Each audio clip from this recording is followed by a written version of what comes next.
huwa kuna watu wa aina mbili, na inawezekana kabisa ukajikuta uko kwenye kundi fulani na usijue kwamba uko kwenye kundi fulani. Kuna aina ya watu ambao wao wamebeba baraka za kitaasisi. Tumsifu Yesu Kristo.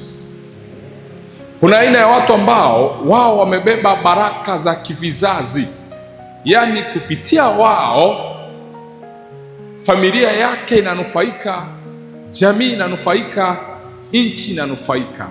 Ngoja niwape mfano, tutaelewana.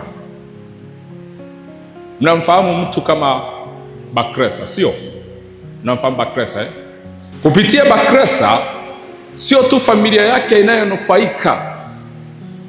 Kutokea pale kwa Bakresa kuna watu wamejenga, kuna watu wanasomesha watoto kupitia pesa wanazolipwa na taasisi ya Bakresa.